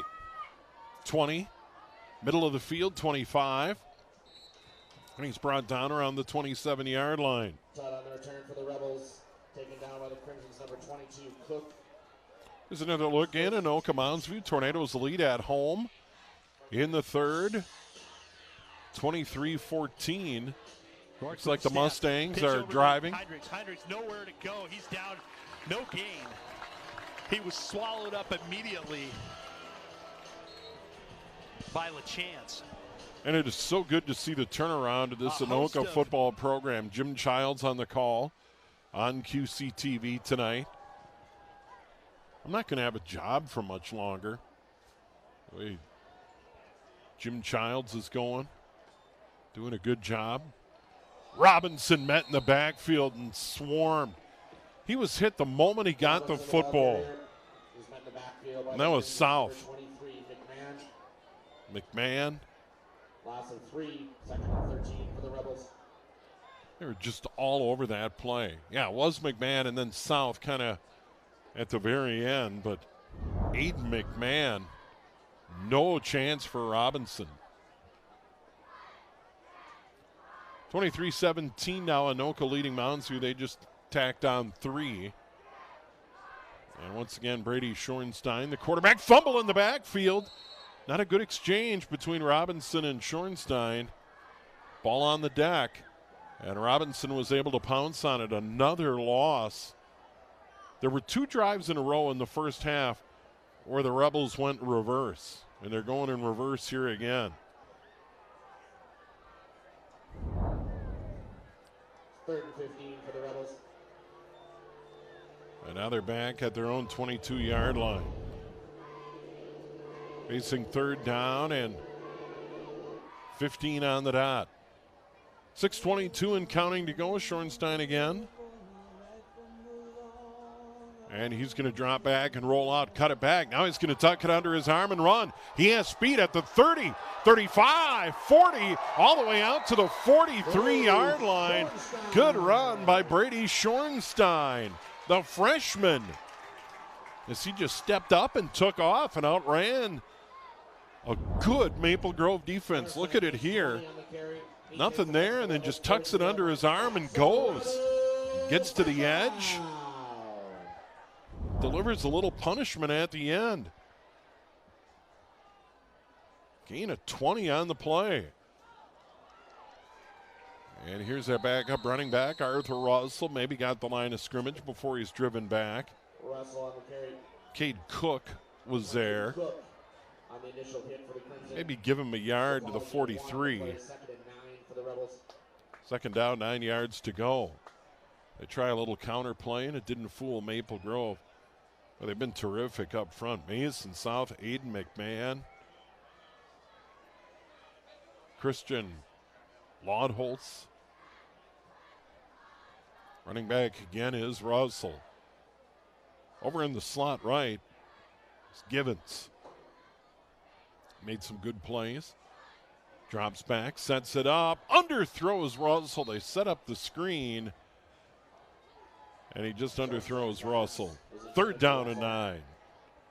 4:59 to go in the third. Maple Grove led it 42-8 at the half.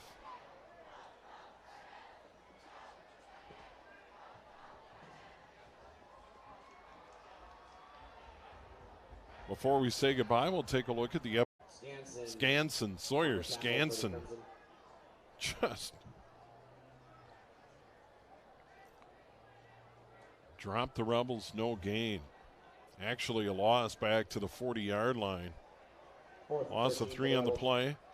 4th down, 12 yards to go. It's Arthur Russell behind Schornstein, the quarterback. He's going to drop back on 4th down. He's in trouble and gets sacked back at the 29-yard line. Mason South dropped him. He's had a monster game in the middle. And I had mentioned Aiden McMahon a moment ago. Boy, they've been really good. And now the Crimson get it on a short field, 1st and 10 at the 30-yard line with 4:16 to go. Down 45-8 in a spot like that, I'm not sure why you're going for it on 4th down and 12. But here we go, new quarterback in there for the Crimson. Bench.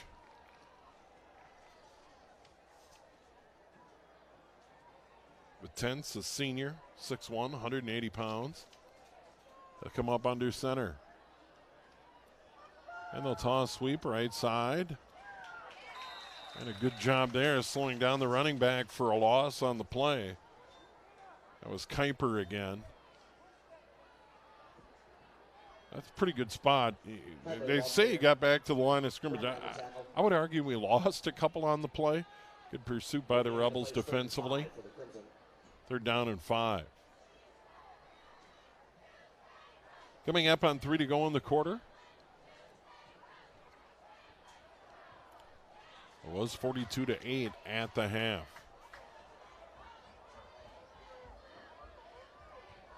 The tense. Kuiper again. Nothing doing. Rebels all over it. Good job defensively there. Kuiper, the ball carrier, Isu on the tackle. For the Crimson, number 15. Nicholas Joseph was there. And now it's 4th down. They're going to send their kicker out. Why not? I want to see what this kid's got. They're going to spot it out at the 33. That makes it a 43-yard attempt for Fournier. Fournier had a 37-yarder, no problem.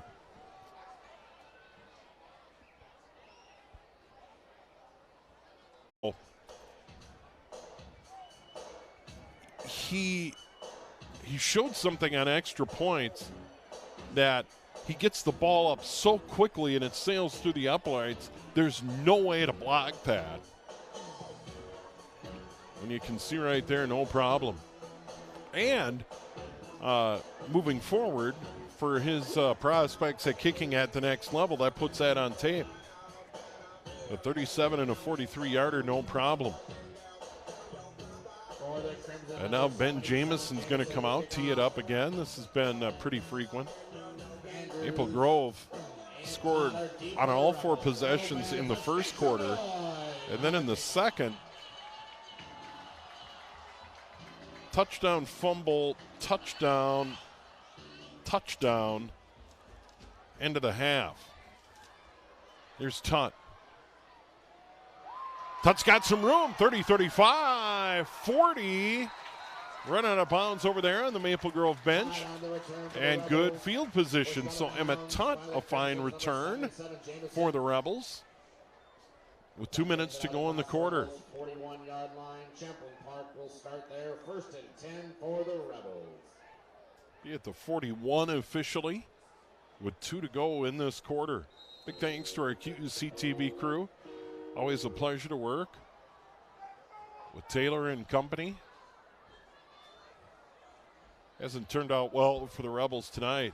That opening kickoff fumble was certainly a bad omen. Schoenstein hands it off. Russell to the 45. Good hard run for 4 before he's wrapped up and dropped. Second down and 6. With the clock on the move at 1:45 to go. Running time in quarter number 4. So we'll move this one along pretty quickly tonight.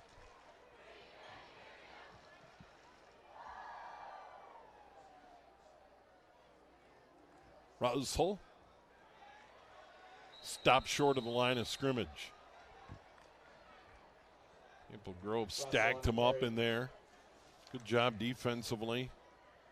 Nick Wentland was there. Maple Grove will move to 4-1, certainly stay in the top 10, as we mentioned. 2 in a row at home. Next Friday, Wayzata, then Maple Grove. So it'll be the number 2 Trojans, and then number 6 STMA, and then they close it out on the road at Mounds View on that Wednesday night before MEA. Maple Grove certainly a factor in the 6A playoffs, or will be a factor. Schoenstein to Russell, drilled at the line of scrimmage. Oh, he got hit hard. Ben Strelo hit him hard. It'll be 4th down and 6 from the Rebel 45-yard line.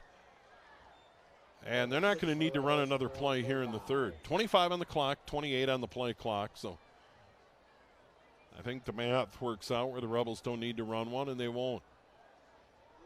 As Brady Schoenstein looks to the sideline, waiting for a play to come in.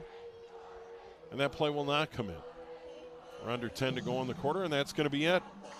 It was 42-8 at the half. Now it's 48-8 after 3 running time in the fourth. Coming up, Maple Grove leading Champlin Park here on QCTV and QCTV.org.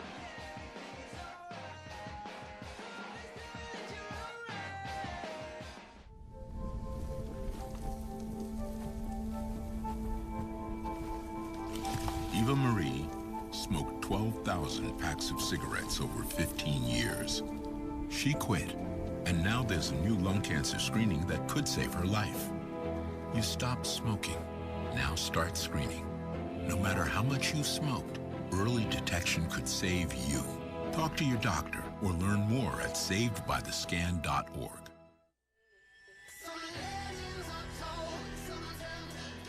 Back here for the fourth quarter on what's turned out to be a delightful Friday night here on the 1st of October.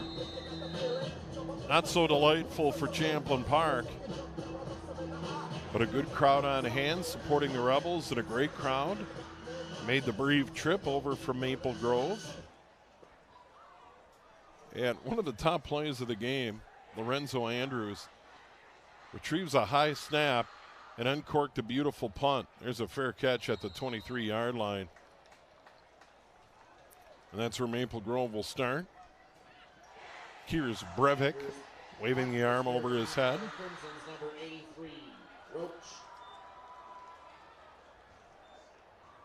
Yeah, I'm surprised the time wasn't running to begin with. The referee's signal will start the clock, and there we go.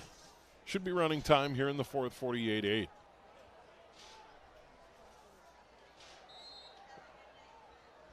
Zane Vitens, quarterback for the Crimson. There's a seam out to the 35-yard line. Good hard run. Not a typical running back number. Charlie Roush.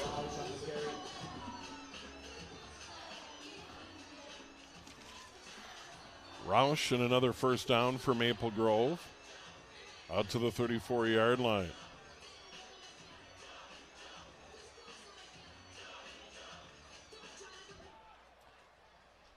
Gain of 12 on the play.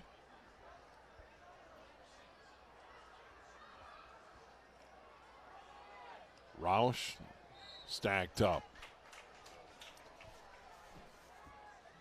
Elijah Peterson made the stop.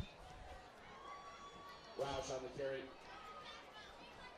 Gain of 1 on the play. Elijah Peterson on the tackle. Gain of 1 on the play. 2nd and 9 for the Crimson.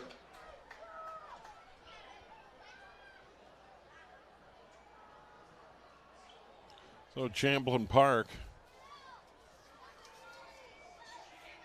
will open 0-5. They got a tough one next week at number 6, St. Michael Albertville. Final home regular season game, Totino Grace. Here in the 15th, and they close it out with the Pumpkin Bowl at Anoka. Roush, again to the 36-yard line. Short gain on the play, 3rd down. Gain of 1, 3rd and 8 for the Crimson.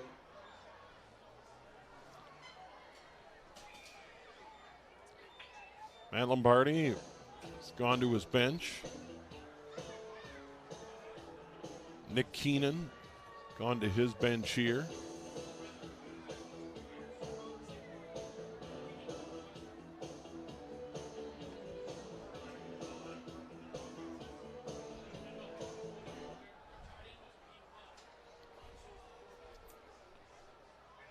Tense. There's an eye behind him. They're going to call a timeout. Timeout on the field. 9:12 to go. Rebel fans, the Rebels want to thank our football meal donors this evening. We have a number of meal Talked about those rankings earlier in the game. Lakeville South 4-0, and they already beat Eden Prairie. Wayzata 2, Shakopee 3. Shakopee, we saw them take down Anoka and dominate the Tornadoes in week 1 on a rainy night. And there's Anoka right now, and Monzu's gone ahead. 24-23, Tornadoes have the ball at Goodrich.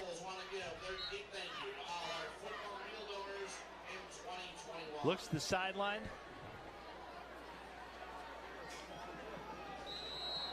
Adjusts his running back over to the right. Barnett in motion. High snap, quick throw out to Paulson. Paulson tries to get around, gets about. Well, there you go. Anoka trying to rally now. They had a lead. Now they're down by 1 at home, but they have the ball. We'll keep an eye on that one. And Maple Grove gets a first down out to the 45-yard line. Good throw there by Vitens. And the clock on the move with 8:45 to go in the game. This one decided early. Maple Grove recovers 2 turnovers on special teams and made the Rebels pay. And running back Derek Jamison, 3 touchdowns, 2 yards, 53 yards, and 47 yards. And then the quarterback, Jacob Kilzer, pass to Tanner Albeck. A couple of touchdown runs in his own, including an amazing tightrope run along the near sideline to the end zone. Short gain on the play there. 8 minutes to go in the game. Maple Grove left no doubt after getting upset on the road by Centennial. Didn't have a chance to visit with Matt Lombardi. Did get some notes from the Maple Grove coaching staff, and you got the sense that they weren't too thrilled with how they performed. The pitch out to Roush, ball on the deck, and I think Roush got it back at the 41-yard line. Almost recovered by the Crimson. Maple Grove did have a turnover in the first half. That's going to set up 3rd and long back at the 41-yard line. They need to get it to the Champlin Park 45 with 7:20 to go. 3rd and 14 for the Crimson.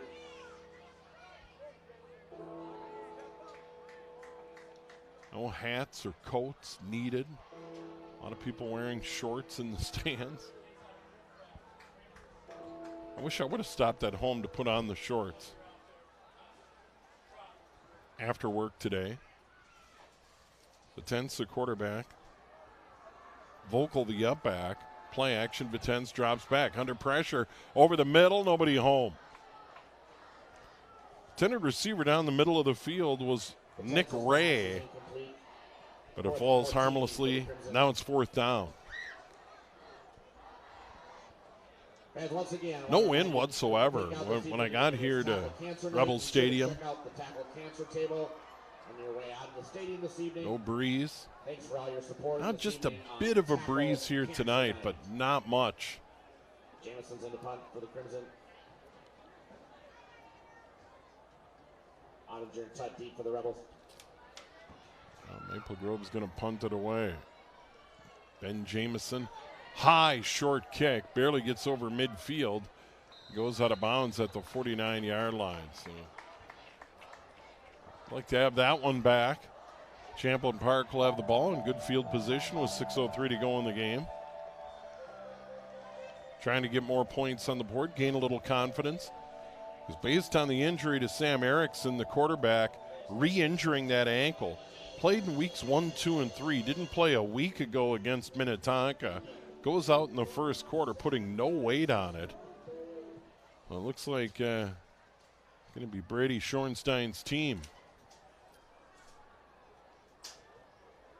He has Russell behind him, takes a toss, time to get to the edge. Maybe got a couple over the 50 to the 49-yard line. He was tripped up. Russell on the carry. And they're going to give him 2 on that play. 2nd down and 8. Coming up on 5 to go in the football game. Rebels will fall to 0-5. Crimson go to 4-1. They have the meat of their schedule coming up. Wayzata and St. Michael Albertville, good news at home. Throw to the near side by Shorenstein, and that's caught. Brandon Schaffa. Schaffa carries it ahead near a first down. Going to be 3rd down and 1 as they give him the 42. Gain of 7 on the play. 3rd down and 1 for the Rebels. And at times this year, Shorenstein has shown the confidence and the poise to throw it. Not a real big kid, but he stands in there, taking some shots. Trips to the near side on 3rd down and 1. Shorenstein hands it off. 1st down and more. 39, maybe 38-yard line. Good hard run in the middle.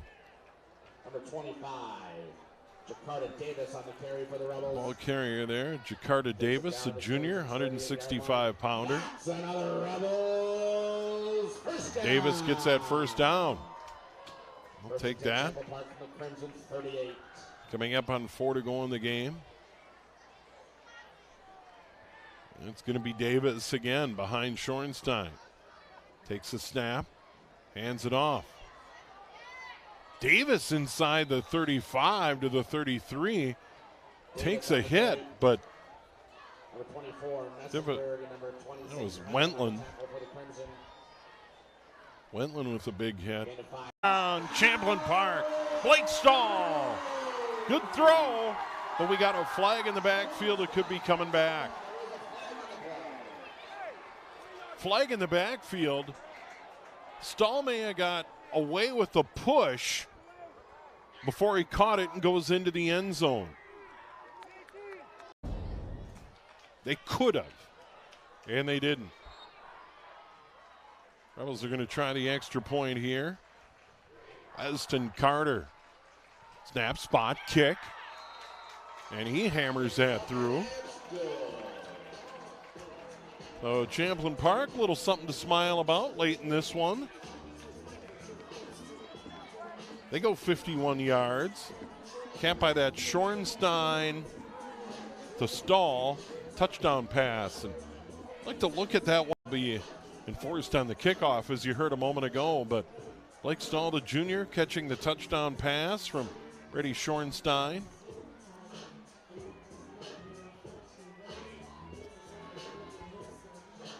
And now the Rebels are going to kick it off.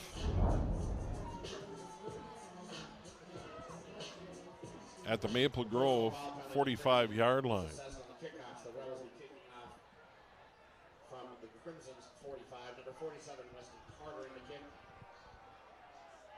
So Carter's going to kick it away. I would assume Maple Grove has their hands team of some sort out there. Game's out of hand, and Carter's going to just drill it into the end zone. I like that. And now Maple Grove will start 1st and 10 at their own 20-yard line. See, Blaine has that lead over Totino Grace in the 4th quarter. Got some scores coming in. Providence all over Breck. And we've had some look-ins from Goodrich. Stillwater, they're going to remain unbeaten. Ponies leading White Bear Lake. Ponies unbeaten, ranked number 7. Mounds View had gone ahead of Anoka, as we saw a moment ago.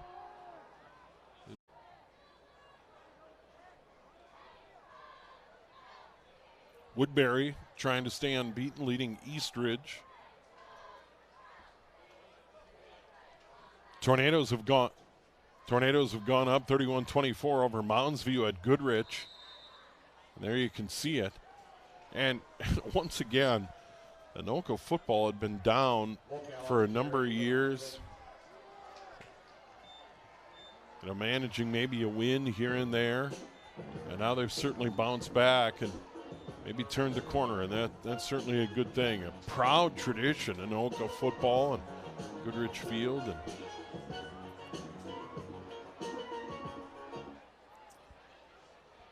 now here comes Maple Grove, and they've had quite a tradition under Matt Lombardi as they get ready to move to 4-1. Coming up on a minute to go in the game, and they lead at 48-15. Over the 40 to the 41-yard line. Go the Crimson. Volkel carried it, running hard. You get a chance to play under the lights on a Friday night. Chambers again on the initial hit for the Rebels with help from Rebel teammates. That was a really good hard run by Volkel. That's going to do it. They don't need to run another play. Coming up on 10 on the game clock. Here's our play of the game. And a run by Jamison. Derek Jamison breaks it outside. Runs over a would-be tackler. Gets drilled at the goal line by Gibbons. Still scores. 3 touchdowns, well over 100 yards on the ground. Derek Jamison. And then, of course, Jacob Kilzer, a touchdown pass to Tanner Albeck. 2 touchdowns on the ground on his own. And Maple Grove cruises to the 48-15 victory. Champlin Park falls to 0-5. Maple Grove goes to 4-1. And once again, Champlin Park will be on the road at St. Michael Albertville next Friday night at 7 o'clock. Maple Grove goes home to take on number 2 Wayzata. Big thanks to our great QCTV crew. I'm Steve Thompson. Thanks so much for joining us. Have a good night.